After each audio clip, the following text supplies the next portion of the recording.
بەناوی خوای بەخشندەی میهرەبان سڵاوتان لێبێت بەڕێزان لە بەرنامەی ئەمڕۆ قسە لەسەر مورچە و دابشکردنی مورچە دەکەین ڕوا قسە لەسەرەوە دەکەین کەی ڕێکارەکانی نردنی 700 ملیارەکەی بەغداد تەواو دەکرێت کە وا بڕیارە بۆ هەرێم بەقەرز بنێردێ هەروە لەسەر راستی پەرلەمانی عێراقیش واژۆ کراوەتەوە بوو لە ساڵی داهاتوودا یاسای بودجە هەموار بگرێتەوە کە پێوەستە بە خەرجی فعالی کە ئێستا بۆتە لەمپەر لە بەردەم پشکیارەی کوردستان هەروە باز لە پرسی چاودێری دیوانی چاودێری دارایی عێراق و دیوانی چاودێری دارایی هەرێم کە بە پێی بڕیارەکی ئەنجومەنی وەزیرانی عێراق کە دەری کردووە دەبێت لە ماوەی مانگێکدا پێداچنەوە بکەن بە لیستی موچەی فەرمانبەران هەروەها خانەنشینان و چاودێری کۆمەڵاتی قسە لەسەرەوەش دەکەین لەگەڵ هەرێک لە بەڕێزان دکتۆر نەبەردکەریم پسپۆڕی ژمێریاری و دارایی لە ستۆدیۆ هەروە لە بەغدادەوە مامۆستا دارا سێکانیانی پەرلەمانتاری عێراق سوپاسی ئامادەبوونتان دەکەین کاک دکتۆر بەخێربێت سوپاسی ئامادەبوون دەکەین گەسەرتا سەرنجی بەڕێز بزانم لەو بڕیارەی ئەنجومەنی وەزیرانی عێراق کە بڕیاریدەوە بە قەرز 700 میلیارد بۆ سێ مانگ هەر مانگی 700 میلیارد بنێرێت ئەمە چارەسەرێکی بنەڕەت یاخود بڵێن چارەسەرێکی کاتیە کە دۆزراوەتەوە بۆ موچەی مەچەخۆران طبعا سەرەتا بەناوی خۆی گەڕوو بەخشندە شەوی و بینەرانیشتان باش و بەداخەوە پێم ناخۆشە کە سەرخۆشی خۆمان بەڕاستیە بێ ئاڕاستی ئەو قوربانیان نەبکەین کە لە کارەساتەکانی ئەمڕۆی سنووری پارێزگای سیمانی و پارێزگای هەولێریش ڕوویداوە کۆمەڵی قوربانی لێبووتەوە ئەپەرتە سەرخۆشی خۆمانی ناڕاستەکەین و تەمەنای شیفای عاجلیشە خوازین بۆ بریندارەکان و هیواداریشین ئەم بابەتانە کە هەمیشە بە ئیدانەکردن کۆتایی پێێنەیە بگا بە بنبەستێک کە جارێکی تر ڕۆڵەی کوردووە بۆ ناونیشتمانانی کوردی ئەوەندە خوێنن هەڕاج نەکردی و هەرزان نەبێ کە بکوژرێن طبعا سەبارەت بە خودی پرسیارەکەت من بڕۆم وایە کاک حەکیم بە جۆرە لە جۆرەکان ئەوەندەی نیقاشمان کردو و ئەوەندەی بۆ نمە گفتوگۆمان لەسەر بابەتە داراییەکان کردووە کە ئەم ڕیسالە و پێیان و گفتوگۆیانە گەشتووەتە گوێی هەموو ئەو کەسانەی کە ملزەمن بۆ بابەتە داراییانە یان ملزەمن بە ژیانی موچەخۆرانەوە ئەوەی کە لە ئێستادا لە هەرێمی کوردستان و حکوومەتی عێراقیە ڕووەداوە بە تایبەتی لە هەرێمی کوردستانە ئەو دۆخە خراپە دارایی کە سەرجەم موچەخۆرانی تایەوە کاریگەریکی ڕاستەوخۆشی لەسەر بازاڕ و هەوڵاتیانی هەرێمی کوردستان دروست کردووە و ئەم کاریگەریە خراپە وای کرد کە دەسەڵاتدارانی هەرێمی کوردستان بە جۆر لە جۆرەکان ناچار بن بەوەی کە کۆتا مەتافیان و کۆتا ڕێگەیانەوەتانێک کە لەگەڵ حکوومەتی عێراقیە بگەن بە ئیتفاقیەک بۆی لای کەمی ئەم زروفە خراپە دارایی کە بەسەر هاوڵاتیان و موچەخۆرانە هاتووە زیاتر بەردەوام نەبێت چونکە بە بەردەوام بوونی بەڕاستی بۆ نمونە پەل لە هاوێژێ بۆ کۆمەڵێک ڕوودا و کە بە هیچ شێوەیەک نەبوو هاوڵاتیان و بنەبوو دەسەڵاتدارانیش ئەم ڕووداوانە خوازراو نییە بۆیە لە کۆی ئەم دیدار و گفتوگۆ و وەفدانەی کە لەلایەن دەسەڵاتدارانی هەرێمی کوردستانەوە ڕۆشتنە ناوەند و لەگەڵ بەغدا کۆبوونەوەیان نەکرد لەگەڵ لیژانەکانە کۆتا خەڵگەشتن بۆ ئیتفاقی کە دیسانەوە حکوومەتی عێراقی وەکو سلفات بێتیان وەکو ئەم سێ سلفەیە کە وەکو ناوی قەرزی لێناوە بدرێ بە حکوومەتی هەرێمی کوردستان بۆ ئەوەی کە موچەی موچەخۆرانی لای کەمی ئەم چەند مانگە داهاتووەی بۆ زامن بکرێەوە لە خودی بۆ نمونە و قەرزەشا بە نەس ئاماژەی پێکراوە کە تەواوی ئەم پارەیە کە تەواوی ئەم نەفەقاتە تەنها بۆ سێکتەری موچەیەوە ئەم سێکتەرش ئەم نەفەقاتش ناوی قەرزی لێنراوە و ئەم قەرزش لە ڕێگەی وەزارەتی دارایی حکوومەتی عێراقیوە کە ئاڕاستی هەردوو بانکی ڕافیدین و ڕەشید دەکات لە پارێزگای هەولێر و بۆی ئەو دوو بانکە ڕابسپێرێت کە ئەو پشکە 700 میلیارد دینارە بدرێ بە وەزارەتی دارایی و حکوومەتی هەرێمی کوردستان و بتوانێت ڕاستەوخۆ بۆ موچەی موچەخۆرانی چارەسەرێکی کاتیە وڵین کاویتۆر بەدڵنیاییەوە چارەسەرێکی کاتیەوە ئەم چارەسەرە کاتیەش من هەر لە سەرەتای ئەم دۆخۆ ئاماژەم بەوە کرد سەرەتای کێشە قورسەکە پێم وا بێت لە نێوان هەرێمی کوردستان و حکوومەتی عێراقیە لە ساڵی 2024 دەست پێکات چونکە ئۆتۆماتیکیەن کاک حەکیم ئەم سێ 700 میلیارە حکوومەتی هەرێمی کوردستان گەیەنێتە کۆتایی مانگی 12 بۆیە لە ساڵی 2024ەوە دیسانەوە سەرەتای کێشە قورسەکە لە نێوانی هەرێمی کوردستان و حکوومەتی عێراقیە دروستە بێ بۆ چونکە لە مانگی 11 و دیسانەوە لە حکوومەتی عێراقیە وەزارەتی پلاندانانی حکوومەتی عێراقی وەزارەتی دارایی حکوومەتی عێراقی دەست ئەکەن بە تعدیلی مەشروعی موازنەی ساڵی 2024 چونکە ئێمە مەشروعایی کە لە ساڵی 2023 چووە بواری جێبەجێکردنەوە لە پەرلەمان تەصدیق کرا بۆ مەشروعی موازنەی 2023 و 24 و 25 بوو بەڵام ئەمانای ئەوەی نییە لە 2024 و 25 تعدیلەکان هەموار دەکرێتەوە بە تەکیدی جگە خەرجی طبعا موازنە لە دوو بەشی سەرەکی پێک دێت هەم نەفەقات و هەم داهاتەکەی بۆیە هەموو ساڵەکان ئەم پاکێجەی مەشروعی موازنەی حکوومەتی عێراقیە لە مانگی 11 دەست ئەکرێ بە تعدیلاتەکە خۆی لە چیە بینێتەوە لە داهات کە پێک دێت بە شێوەیەک لە سانەوە و پێنجی پشت بە نەوتە بەستێت ئایا بۆ نمونە بۆ ساڵی 2024 خەمڵاندنی حکوومەتی عێراقی دیسان و 70 دلار بە بەرمیل یەکنەوت و جگەلەوە نەفەقاتەکانی ئایا بۆ نمونە حکوومەتی عێراقی بۆ ساڵی 2024 نەفەقاتەکانی خۆی بەرزەکاتەوە ڕێژەی تەعینات و سێکتەرەکانی تری بۆ نمونە بەرزەکاتەوە بۆیە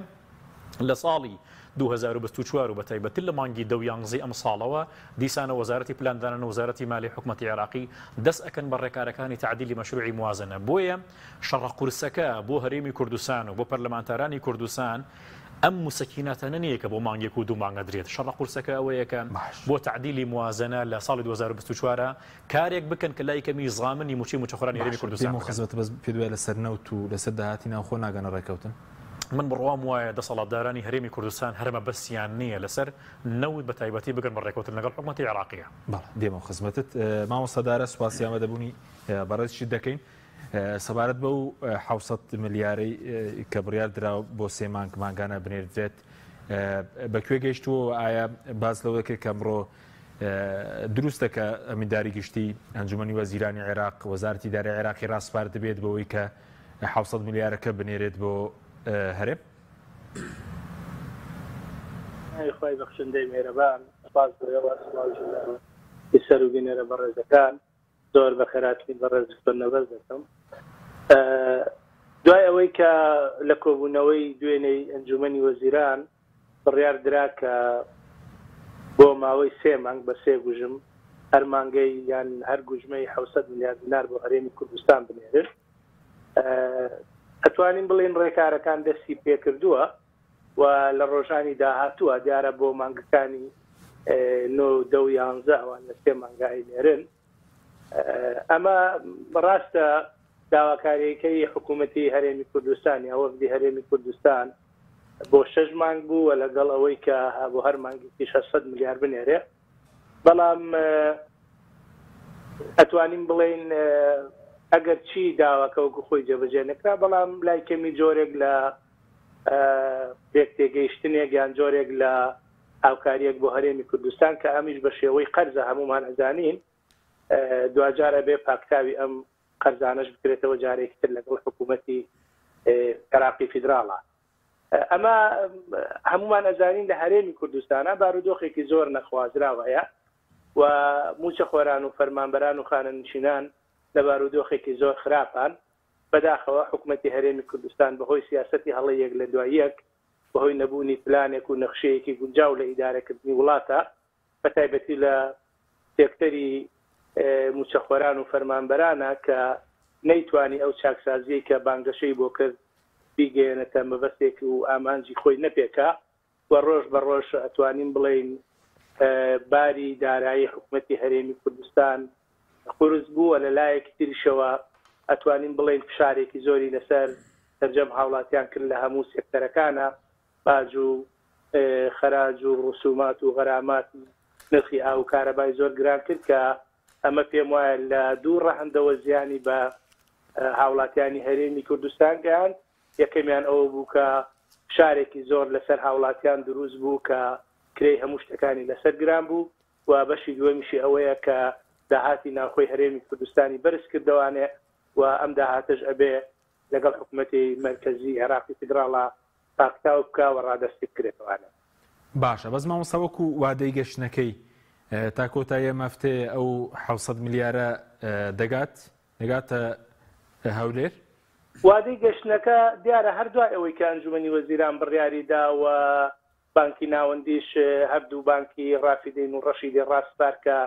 ئەو بڕەپارەیە بدەنە هەرێمی کوردستان و بچێتە سەر هەژماری هەرێمی کوردستان ئیتر کاتەکەی بڵی بەیانیە دوو بەیانێ سێ بەیانێ بەڵام پێم وایە عادەت وا ئەخوازێ کە تۆن حکوومەتی عێراقی مانگی 9 و لەگەڵ ئەو 3 مانگەیە کە مانگی 11شەکە موچەی فەرمانبەرانی خۆی بانقەکان تەمویلەکە بەومانایە یان فەرمانیان پێدەرەکا کە موچەی فەرمانبەران دەست بکەن بە دابەشکردن تەسەورەکەم بۆ هەرێمی کوردستانی جوابێ بەڵام دیارە لە هەرێمی کوردستانە جیاوازیە پێیەکە ئەویژەوەیە مانگی 7 و 8 فەرمانبەران موچەیان پێ نەدراوە وابێ حکوومەتی هەرێمی کوردستان سەرەتا مانگی 7 و مانگی 8 وەکو ئەوەی کە لایەنە پەیوەندیدارەکانیش لە هەرێمی کوردستانە ئاماژەیان پێکرد کە ئەوان دەست بە دابەشکردنی موچەی مانگی 7 دەکەن. ئەمە ئەتوانین بڵێن سەرەتای قۆناغێکی باشە لای کەمی کەمێک لە گرفتەکان چارەسەرەکە ئەگەرچی هەمویان چارەسەر ناکە بەڵام دوجارە بێ بۆ 3 مانگەکەی کۆتایی ساڵیش هەرێمی کوردستان جارێکی تر لە دەرگای بەغدا بداتەوانێەوە داوای قەرزی لێ بکە چونکە هەمان گرفت جارێکی تر سەرڕەڵەداتەوە. یەکێ لە گرفتەکانیان ئالۆزی پەیوەندەکانی نێوان هەرێم و حکوومەتی عێراقی فیدراڵ ئەوەیە کە بەداخەوە کێشەکان بە یەک جارێکیان لە ڕیشەیەوە چارەسەر ناکرێن بۆ جۆرێک لە نەبوونی نیازپاکی لە نێوان هەردوو لایە و جێبەجێنەکردنی خاڵەکانی ڕێکەوتنیان و ئەو گرفتە سەرەکەی کە ئەم ساڵی سەری هەڵدا ئەتوانین بڵێن لەوە سەری هەڵدا کە وەفتی حکوومەتی هەرێمی کوردستان و لایەنە پێکەنەرەکانی حکوومەت لەگەڵ ئیدارەی دەوڵەتدا بەداخەوە کۆمەڵێک هەڵەی زاق و کۆمەڵێک مستەڵح یا زاراوە کە بە زیانی شایستەدارایەکانی هەرێمی کوردستان هاتە ئاراوە لە ڕێکەوتنەکانە و دەنگیان پێدا و پرۆژە یاسای بودجیان پێ تێپەڕاند و بوو بە یاسای بودجەی ساڵەکانی 24 و 25 کە ئێستا ئەوەتە خۆیان داواکەن ئەم یاسایەکە هەموار بکرێتەوانێ بۆ ساڵی 24 کە پێشینەی وانە بووە لە عێراقا بکە بودجە بۆ ساڵێک بێ و ئەو یاسایش هەموار بکرێتەوانێت کە ئەمەش بەدڵنیایە و کۆمەڵە بربەستی لەگەڵایە بەڵام خاڵێکی تر من حەزەکەم ئەو شەیە کە گرفتی دروست کرد لە مادەی 12 ئەوەیە کە باسی نەفقاتی فعلیەکە ینی خەرجیە فعلیەکان یان ڕاستەوخۆکان کە بۆ دام و دەستگاکانی حکوومەت سەرفەکرێن و لەگەڵ موچەی فەرمانبەران ئەمە گرفتەکەی دروست کرد و حاڵەتێکی تریشەیە ئەم نەفقاتی فعلیە بۆ یەکەمە لە عێراقا تا ئێستا وەکوتم موچەی فەرمانبەران دابەشکراوە و لەگەڵ پێداویستی دام و دەستگاکانی حکوومەت بۆ چونکە لە 25 شەشەوە بودجە چۆتە بواری جێبەجێکردنەوە کە بڕیار بوو لە 1 2023 و بچێتە بواری جێبەجێکردنەوەوانێ بەڵام دیارە حکوومەتی سوودانی جۆرێک لە نەفقاتی ئیستثماری پێڵێ یان داهاتی پرۆژەکانی پێڵێ بۆ پارێزگاکانی سەرف نەکردووە ئەویش دیارە موبەڕێکی هەیە پێی وایەڵێ لەبەرەوەی لە عێراقا پرۆسەیەکی هەڵبژاردن هەیە لە مانگی 12 بۆ ئەوەی کە لایەنەکان وەکو بانگەشەی هەڵبژاردن بەکاری نهێنن ئەم داهاتە کە پێم وایە ئەگەر ئەم داهاتی ئیستثماریە خەرج بکرێ بۆ پارێزگاکانی عێراق ئەو کاتە نەفقاتی فعلی عێراق بەرزە بێتەوە ڕێژەکەی بەدڵنیایەوە پشکی هەرێمی کوردستانیش ئەو کاتە گۆڕانی بەسەرادێ کە هیوادارین ئەمە دەرچەیەکی باش بێ بۆ ئەوەی کە ئەوان ئێستا بانگەشەیەوەکەن هەرێمی کوردستان شایستەدارایەکانی خۆی هەموو وەرگرتووە ئەوان حسابی نەفقاتی فعلی تا ئێستاکەن کە پێیان وایە هەرێمی کوردستان بۆرمونام بای 3 تریلیۆن و نزیکەی 200 ملیار نەوتی ڕاستەوخۆی فرۆشتووە و نزیکەی 1 تریلیۆن و 945 ملیار داهاتی ناوخۆی هەبووە و هەروەها ئەڵێ ئێمە تریلیۆنێک زیاترمان پارە ناردووە و قەرزیشمان پێداون کە تریلیۆنێک و 600 ملیار دینارە ئەوانەوانیان هەموو کۆ کردوێتەوە ئەم داتانە ئەڵێن لە 8 ملیار و 8 تریلیۆن و 800 ملیار تێپەڕی کردووە کە ئەمە نەفقاتی فعلی هەرێمی کوردستانە بۆ ساڵی 2023 ئەمە گرفتەکە لێرەدا دروست بۆ خاڵێکی تر ئەوەیە کە گرفتە سەرچەکە لێوا دروستووە کە هەرێمی کوردستان بەپێی بودجایان بەپێی یاسای بودجە پابند کراوە بۆی ڕۆژی 400,000 بەرمێنەوە دڕادەستی حکوومەتی عێراقی بکە و حکوومەتی عێراقی ئێستا قودرەی ئیستیعابی یعنی توانای وەرگرتنی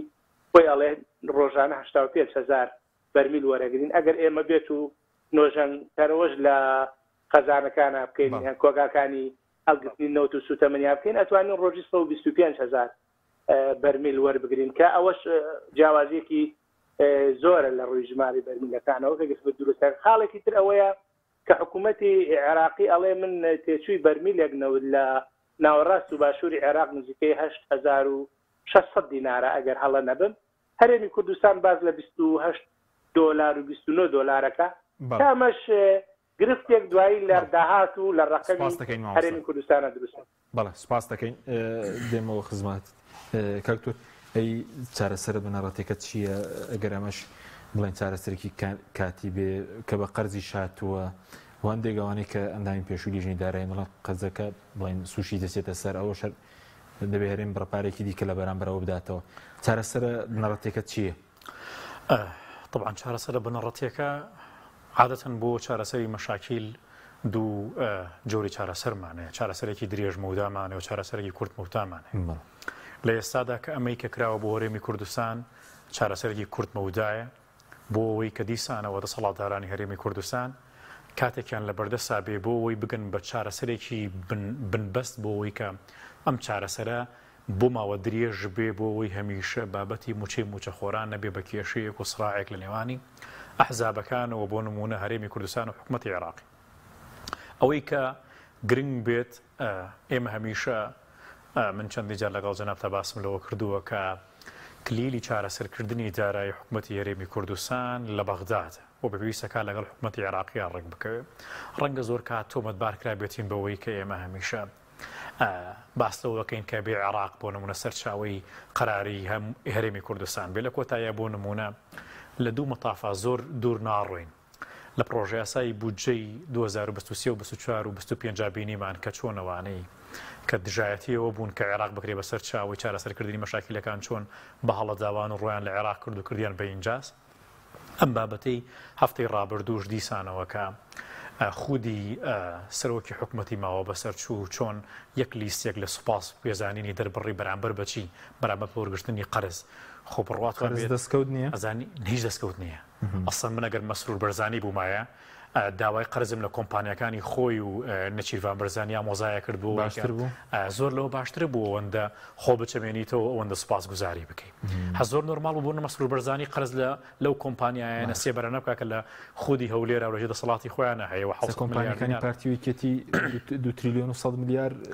ئاسانە بڕوام وایە کەپیتاڵەکەیان سەرمایەکەیان زیاتر نەک لە 2 تریلیۆن و 100 میلیارد دینار زیاتر لە ملیار دۆلاری ئەمریکیە. هەر بۆ نمونە کۆمپانیای کاروەرە بگرێت تەسەوڕ وایە کە ڕەسل مالەکەی زیاتر لە 5 میلیارد دلاری ئەمریکیە کە کاتە نزیکی 8 تریلیۆن دیناری عێراقی کە زیاتر لەو 2 تریلیۆن و 100 میلیارەی کە ئەوەندەی کە پێویستی بەو جێشە سوپاسەش نەکرد. بۆیە 800 میلیارد بەڵێ 1 میلیارد دلار مەوە سەرمایەکەی 5 میلیارد دلار من ئەڵێم سەرمایەکەی زیاتر لە 5 میلیارد دلاری ئەمریکی کە زیاتر لە 8 تریلیۆن دیناری عێراقی. بۆیە بەستەکە لێرە ئەوەیە ئەگەر یانەوێت چارەسەرێکی بنەڕەتی بۆ بابەتی دارایی بکەن کە من بڕوام وایە چارەسەری بنەڕەتی دارایی زۆر زۆر ئاسانە بۆ هەرێمی کوردستان. ئەوی شەوەتانێکە یەکەم نەفقاتی خۆیان ڕێک بخەنەوە، دووهەم بۆ نمونە سەرچاوی داهاتی خۆیان ڕوون بکەنەوە بەهێزی بکەن. چۆن بەهێزیەکەن؟ بۆ ئەوی بیکەن بە فرە سەرچاوی. کاحەکی من نمونەیەکی زۆر بەسیط بۆ جەناب تێهێنمەوە لە هەموو دنیا طبعا سەیری هەموو حکومەتە پێشکەوتەکانی دنیا بکە. ئەو ستافەی کە ئەو کابینەیە ئەو حکومەتە بڕێوە بە هەموو شەڕێک ئەکا هەموو جەنگێکەکە بۆ ئەوەی خەزینەی ئەو حکومەتە ئەو دەوڵەتە پڕ بکا لە پارە. بەڵام کێشەکە لێرە ئەوەیە لەبەرەوەیمانە دەسەڵاتدارن ئەمانە عەقڵەتی دەسەڵاتدار و بۆ نمونە چەتەییان هەیە. هەموو عەقڵێت و بیرکردنەوەی ئەوە خۆی ئەمانە ئەوەیە کە تەنها خەزینەی دەوڵەت بەتاڵ بکەن و خەزینەی خۆیان پڕ بکەن. ببینە لەو ڕۆژەوەی کە ئابووری سربەخۆ لە هەرێمی کوردستانە سەرچاوی گرتووە بۆ سەر پێکەوتووە ڕۆژ بە ڕۆژ خەزینەی حکوومەت بەتاڵە بێ جگەلەوەی بەتاڵە بێ قەرز لەسەر حکومەت زیادە بێ و خەزینەی کۆمپانیەکانی ئەمە حزابانە بەرزە بێتەوە. کەوابوو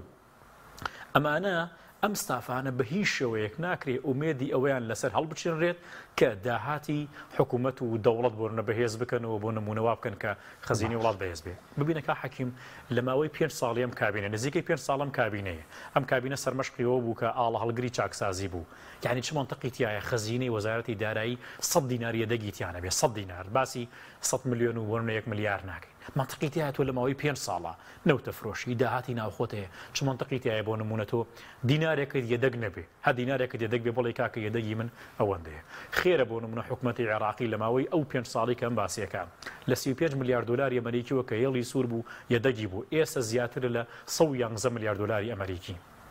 نەوت بەرز بوویەوە ڕاستەوخۆ داهاتی یەدەکی بەرزەبێت بڵێ بۆ نمونە زیێڕی بەرزەبێتەوە ئەی باشە حکومەتی هەرێمی کوردستان نەوت دا ئابەزێ بەرزەبێتەوە یەدەکی چی لاتەوە کەوابوو وەڵامی پرسیارەکەی تو ئەمەیە چارەسەری بنەڕەتی لای ئەم عەقڵێتە نییە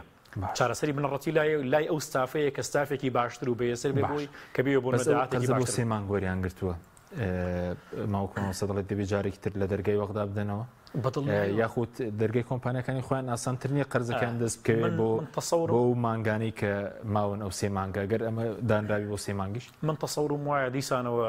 ئەبێ لە دەرگای بەختا بزنەوە و دەستکاری خەزینەکە دەستکاری خەزینەی خۆیان ناکەن چونکە ئێستا بۆ نمونە 700 ملیارش کە دێت بۆ موچە خۆرانی هەرێمی کوردستان ئۆتۆماتیکیان لە 150 و لە 160 و لە 170 لە موچە خۆرەکان ئەڕاتە خەزینەی و بانک ئەو کۆمپانیانەی کەوان دروستیان کردووە زانی کاک حەکیم تۆ بۆ نمونە ببینە من ئەمڕۆ ڕۆشتومە بۆ نمونە بۆ بەڕێوەبەرایەتی ئاوی پارێزگای سلێمانی مەسەڵەن دوو نوع پارەیان لە من وەرگرتووە نوعێکیان پارەی ئاوی بۆ نمونە کاتی حکومی بۆ نوعێکیان پارەی ئاوی بۆ نمونە کاتی کۆمپانیا بووە یعنی بۆ نمونە ئەمانە دەست بۆ هەر شتێکە بەی ئەو موچەیە کە تۆ وەرێگری ناگاتە 15 ڕۆژ بە دە کۆمپانیا و بە دە شێوازە تۆی وەرەگرنەوە پارەی خەدەمات پارەی بۆ سەرجەم ئەو ڕسومات و باجە نایاسایانەی کە ئێستا بۆ نەبەرۆکی گرتوون آخر بۆ نمونە هەر خۆی ڕێک نەکەوتنی حکومەتی عێراقی و حکومەتی هەرێمی کوردستان ئێستا واز دەکەی سینەوت بێنە خودی کێشەکەی ئێستا داهاتە نانەوتیەکەیە وەم داهاتە نانەوتیەیە کە چەند پشکێریمە چەند پشکی بەغدایە لەسەرەوە کێشەیە لەسەرەوەش کێشە نییە بۆ نمونە حکومەتی عێراقی ڕێککەوتو بێ قانونی موازنە لە 150 داهاتی نانەوتیە گەڕێتەوە بۆ حکومەتی عێراقی لە 150 بۆ حکومەتی هەرێمی کوردستانە ئێستا حکومەتی عێراقی گەشتۆ بۆ قەناعەتەی کە ئەم داهاتی کە لە هەرێمی کوردستانە کۆکرێتەوە داهاتێکی زۆر و زەبەلاحە داوا ئەکا لە 100% بگەڕێتەوە بۆ وەزارەتی دارایی حکومەتی عێراقی خۆیان لێ لە 150 گەڕێنەوە بۆ هەرێمی کوردستان تەفسیری گۆڕاوە کاکتۆر دەڵێ داهاتی سنوورەکانی اتحادی و لەوێ لە 100% بۆ من بێبەست داهاتی باج و ڕسوماتی ناوخۆ فەرمانکە لە 150 بۆ من لە 150 بۆ هەرێم زانی ئەو تەفسیریانەیە بەڵێ کاک حەکیم بابەتی داهات بەپێی قانونی بۆ نمونە حکومەتی عێراقی و پێی قانونی موازنە و بەپێی مادەی 111 ڕوون و ئاشکرایە داهاتی نەوتی و سنووری مرکزیە داهاتی ئەقالیمەکان کە داهاتی هەرێمەکانە ناوخۆیەکانە لە 150 بۆ هەرێمەکە خۆیەتی و لە 150 داخلی موازنەکرێت بەڵام ئێستا حکومەتی عێراقی لە ڕێگەی دەستگای چاودێری دارایی حکومەتی عێراقی و گەشتە بۆ قەناعەتە ئەم داهاتە نانەوتیە زۆر گەندەڵی تیاکرێ بۆی داوای لە ساسەکەیەکە سوپاس دەکەم مامۆستا دارە سەبارەت بە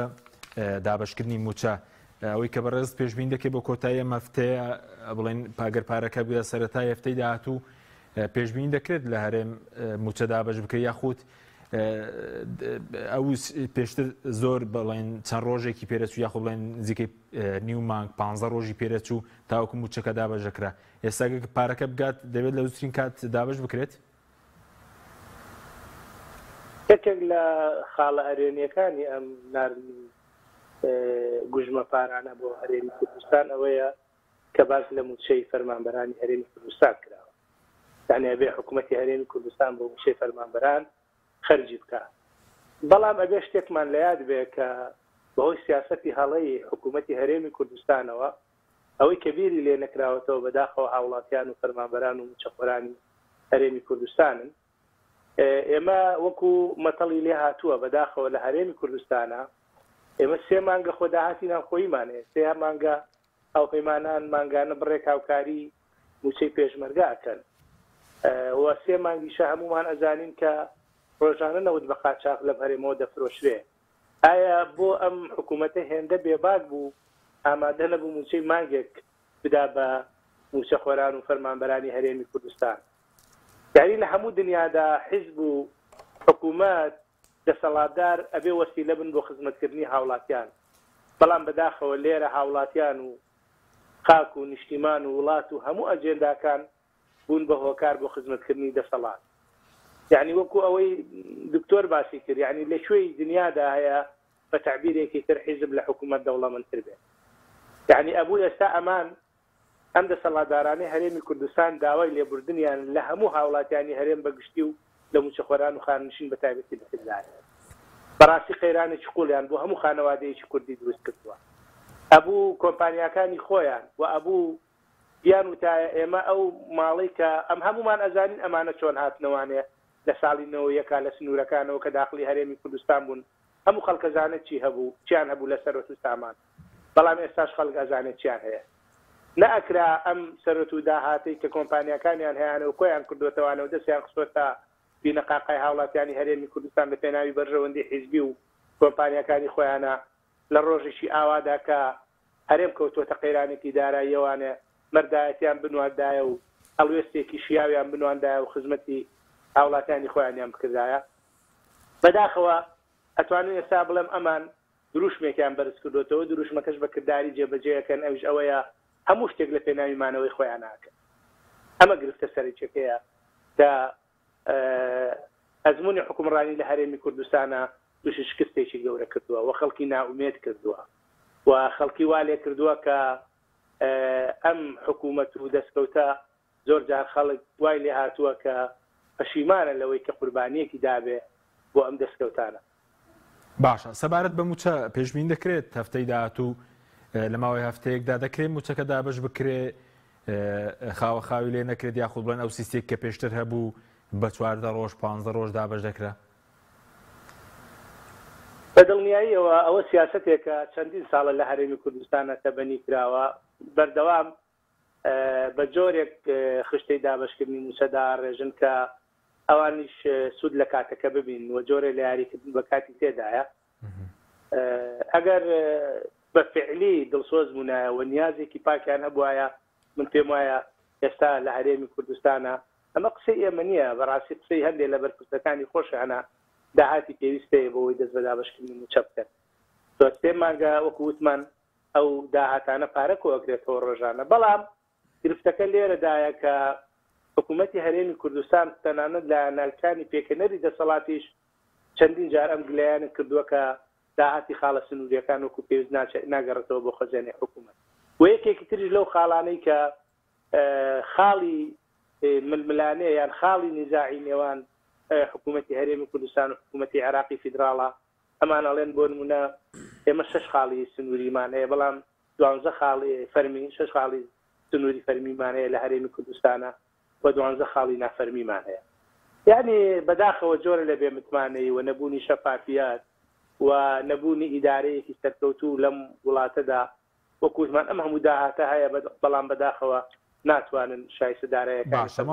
لەبەرەوە لەبەرەوە حکوومەت پێم وایە خۆی چۆنی پێ باش بێ ئاوا خشتەکە و کاتەکە دیارەکە گرفتەکە لەوەدا. باشە، بەس بڵێن تا کۆتەی ئەمە تێ پارەکە دەگاوایە لەسەر ڕۆژی داهاتوو؟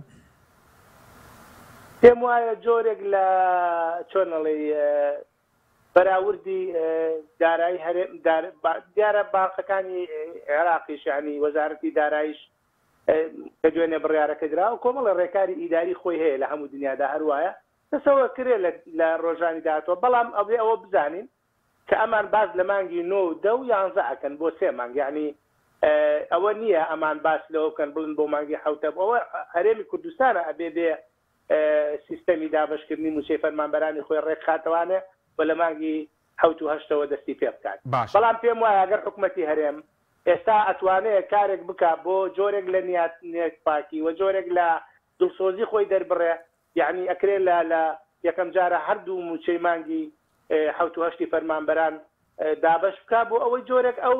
وەستانی کە لە بازارڕ دروست بوو ئەوەی لە دام و دەستگاکانە و پرۆسی خوێندن وەستاوە کامە قەیرانێکی قورسە لە بەسەر هەر دەوڵەتێکا بێ ئەگەر ئیعلانی فەشەلی خۆی نەکاوە دەست لە کات کێشانەوەی خۆی نەکا بڕیارێکەدا کە ئەم قەیرانە چارەسەر بکە. بەڵێ سوپاس دەکەین کاکتۆر سەبارەت بە بڕێک نەکەوتن لە سەر خەرجینەوە دۆی کە بڕێز و باست کرد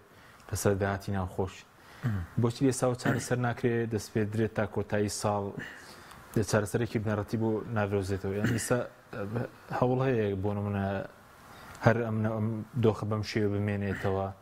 نەوت فرۆشت بڵێن نەوت بە تەنکەر بفرۆشرێت، عێراق وەکو پێویست پارەکە نەنێرێت، هەوڵێک هەیە بەوەی ئەم بارودۆخە بەم شێوە بمێنێتەوە؟ وڵاهی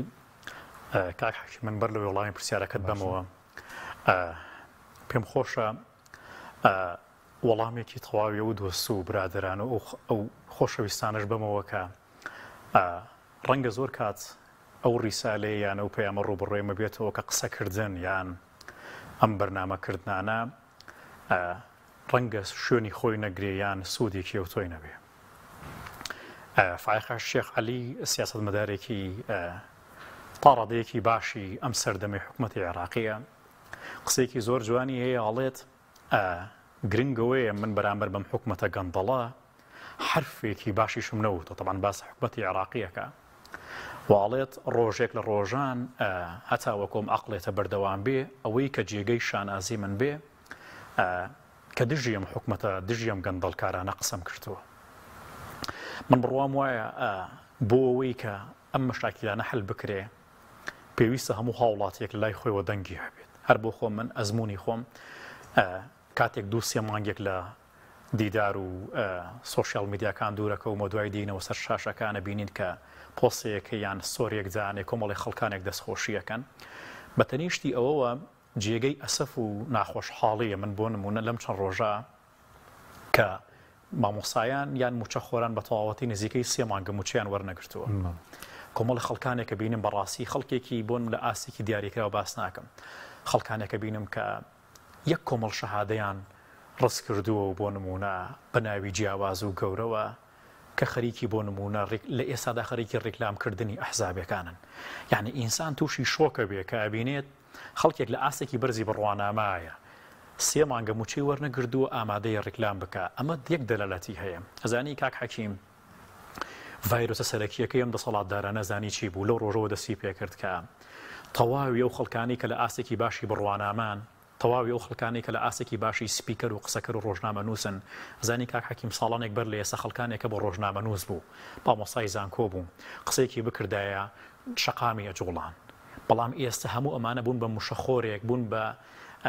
ڤایرۆسێک بۆم حکوومەتە و بۆم دەسەڵاتە کەوای لێ هاتووە سەرنجام باجەکەشیە موچە خۆرانە بیە عەلی خالد قسەیەکی هەیە لە کاتی ئەو کاتەی کە مالکی کۆمەڵێک بۆن تۆماری دەنگی لای عەلی خالد ڕۆژنامەنووسەکان بوو بڵاوی کردەوە کە دژ بە ئەحزابەکانی حکوومەتی عێراقی وە مۆغڵاسەدیش قسەیە کرد باسییان لەوە کرد لە دیدارێکە ئاڵێ بۆچی تۆ بەردەوام پارچە پارچە ئەم تۆمارە دەنگیانە بڵاوەکەی تۆ باس لەوە کاکاڵێت مێشکی تاکی عێراقی ئەوەندە مەشغوڵ کراوە زوو شتەکانی بیرەچێتەوە بێ پێویستە بەردەوام بیریان خەیتەوە قسە بکرێ ئەم دیدار و گفتوگۆیانەی ئێمەش بڕوام وایە بۆ خودی خۆمێکێکە لەو شانازیانەی کە ئەوەیە هەمیشە بۆ دژیم نادات پەروەریە بووین و کارێکیش بووم وە قسەکردن سەبارەت بە وەڵامی پرسیارەکەت من بڕوام بەوە هەیە کە ئەم دەسەڵاتە ناوێ بگا بەڕێکەوتن لەگەڵ بۆ نمونە حکوومەتی عێراقیە بۆ ناوێ بگا بەڕێکەوتن چونکە دروست ئەگەر لەسەر نەوت بگا بەڕێکەوتن ئەو داهاتە زۆرەی کە لە دەرهێنانەوە و هەتاوەکو ناردن و فرۆشتنی کە زیاتر لە $28 دەستی ئەحزابەکانەکەوێ ئەو دەمە حکوومەتی عێراقی قبوڵی ناکە دەرهێنانی بەرمیلێک نەوت لە کەرکووکەوە حکوومەتی عێراقی سەرپەرشتیەکە تا بەندەری جیهان $6 بەڵام دەرهێنانی بەرمیلێک نەوت لە کەرکووکەوە تاوەکو بەندەری جیهان کە حکوومەتی هەرێمی کوردستان سەرپەرشتیەکان نزیکەی $30 کەوابوو $24 بۆ دزی و بۆ گەندەڵێ حزابانە ئەڕۆ هەر بۆ خۆی ڕێکەوتن ئەبێتەوە کاری بڕینی ئەم قوتە کە لەم کە ئاماژەم پێکرد ئەم قوتە ئەم داهاتش دابینکردنی داهاتی جێیشێکە لەو موشەخۆران و گەندانە بۆیە قسەی منەوەیە کە پێویستە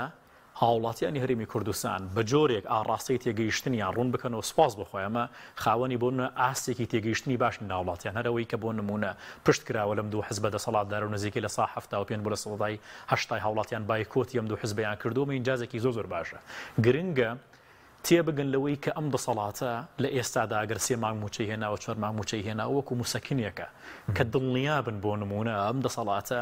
لە خەمی ئەوانیە داهاتووی هاوڵاتیانە بەهێز بکات لە خەمی ئەوانیە داهاتووی داراییە وڵاتیانە بێزگازانی کاک حەکیم حکوومەتی هەرێمی کوردستان نزیکەی $36 ملیار ئەمریکی قەرزارە ئەزانی ئەگەر 3 ساڵی تر هەموو ساڵێک $12 ملیار ئەمریکی لەلایەن حکوومەتی عێراقی و کاکە لەلایەن حکوومەتی ئەوروپا و ئەمریکاوە بێ بۆ هەرێمی کوردستان هێشتا ناو قەرزانە سافی ناکرێت کە لەسەر هاوڵاتیانی 3 دانە ساڵی تری داهاتووی هەرێمی کوردستان دروست کراوە کەوابوو هیچ منطقێک نییە ئینسانێک دابنشێت خەونێکیان خێڕێک لەسەر ئەم دەسەڵاتە بۆ نەبوونیاد باشە بە کورتی ئیسا ئەوەگەر ئەو 3 مانگەدانراوە بۆ موچەی مانگی 7 و 8 و 9 ئەی موچەی مانگی 10 11 و 12 ئەزانی کاک حەکیم با ئێمە ڕاستگۆ بین لەگەڵ بینەرانی و بینەران و هەوڵاتیانی خۆشمانە ئێستا وەزیری دارایی ئەڵێ ئەمە موچەی مانگی 7 ئۆتۆماتیکیان مانگی 9 وەزیری داهاتی دوای بۆ نمونە ئەڵێت موچەی مانگی هێشتا ئۆتۆماتیکیان مانگی دەیە و مانگی یانزەیە کەوینە مانگی دوانزەوە بە مسیە موچەیە ئێمە لە مانگی دوانزەین و دڵنیاش بە دڵنیاشی هاوڵاتیانی شەکەمەوە حکوومەتی هەرێمی کوردستان تەنها ئامانجێتی تاوی کۆتایی بۆ نمونە مانگی دوانزە تەنها سێ موچە بە کەم سێ موچەیە ئەو دوو موچەی تریکان و سێ موچەی تریش ئۆتۆماتیکیان یانە بێتە لێبڕین یانە بێتە پاشەکەوتێک کە داهاتوی ڕوون و ئاشکرانیە. سوپاس دەکەم مامۆستا بە کورتی کاتیشمان کەماوە سوپاس دەکەین سەبارەت بە ڕوبەڕووبوونی وەزیری دارایی عێراق و هەرێم وا بڕیار بوو لە لیژنەی دارایی ئەمڕۆ بێت وەزام دووشەممە هۆکارەکەی چی بوو کە دواخرا کامیان ئامادە نەبوون هۆکارەکەی چی بوو؟ لە کۆبوونەوەی نۆی مانگە بڕیار درا کە هەردوو وەزیری دارایی حکوومەتی هەرێمی کوردستان و حکوومەتی عێراقی فیدراڵ بانگێشی لیژنەی دارایی بکرێن بەڵام کە بڕیار بوو لەو هەفتەیە ڕابردووە بانگێش بکرێن بەڵام دیار بوو دواکەوت بانگێشکردنەکەیان و دوای ئەو سەردانەی حکوومەتی سەرۆکی وەفتی کوردی و حکوومەتی هەرێمی کوردستان کە هاتن بۆ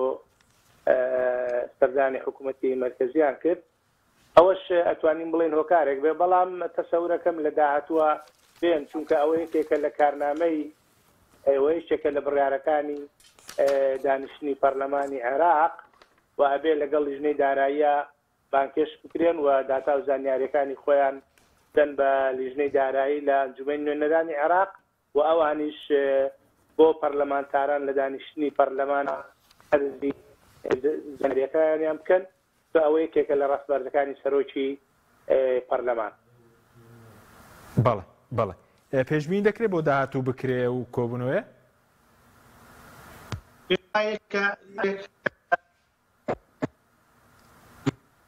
بکرێەوە ئەگەر نەکرێ بە دڵنیاییەوە پەرلەمانتاران ئەمەش لەوەوە سەرچاوی گرت کە پەرلەمانتارانی کوردستانیەکان لە هۆڵی پەرلەمانە مداخلەی گەرمبوڕیان کرد و داوایان کرد کە موچەی فەرمانبەرانی هەرێمی بێتەوە لە میلانی سیاسی بۆ دوای ئەوەی کە مداخلەیەکی زۆر سەرۆکی پەرلەمان داوای لە لیژنەی دارایی کرد بانکێش کردبوو وەزیری دارایی هەرێمی کوردستان فیدراڵ. باشە مامۆستا بە کورتی سوپاس دەکەم پێشبین دەکرێت بتوانرێت یاسای بودجە هەموار بکرێتەوە لە کۆتایی ساڵ ئەو خەرجی فیعلی ئەو چەم کەلا ببرێت کە ئێستا کێشەی دروست کردووە؟ هەموارکردنەوەی یاسای بودجە ئەگەر هەموارش کرێت بۆ ساڵی 2024 ئەمە بە بۆچوونی من پێم وایە ئەم ئاسان نییە یەکەم لەبەرەوەی پێشبینەی نییە چونکە بودجە بۆ ساڵ هەموار نەکراوەتوانێ و هەمیان ئەو لایەنانەی کە حکوومەتیان پێکێناوە هاوکار بن لەبەرەوەی ئەم تعدیلەی تاکرێ بێنێ لە ناو ئەنجومەنی نوێنەرانی عێراقا ئەمە یەکێکە لەوانەی کێکراوە یەکێکە لەو ئەگەرانی خۆی لەسەرکراوە بۆ ئەوی کۆتایی بۆ دێنێ بۆ ساڵی 2025 جارێکی سەڵەحی نەفەقاتی فعلیە نەبێتە بۆ بەردەم سایستەکانی هێزەدارایەکانی هەرێمی کوردستان خۆیان لە ئەنجومەنی نوێنەران و هەروەها لەو بانگدۆخەی کە ئەیبیری بەڕاستی لە ناو ئەنجومەنە ئەتوانێت بڵێم ئەوەی ئاسان نییە ئیلا لە حکوومەتێکانە هەموو لایەنە سیاسی عێراقیەکە زۆرێک لە زۆرەکان پێشەوتی لەسەر بکەن و تەوافقێک لەسەر بکەن پرۆژە ئاساسا هەمووان سەلەوان و دوای دەنگی لەسەر بەڵێ سوپاسان دەکەم زۆر سوپاس بۆ بەڕێزان مامۆستا دارا سێکانیانی پەرلەمانتاری عێراق لە بەغداوە هەروەها دکتۆر نەبەردکەریم پسپۆڕی ژمێریاری و دارایی لە سۆدیۆ سوپاس بۆ بینیرانی بەڕێز سوپاس بۆ هاوکارانم خواتان بەخێر.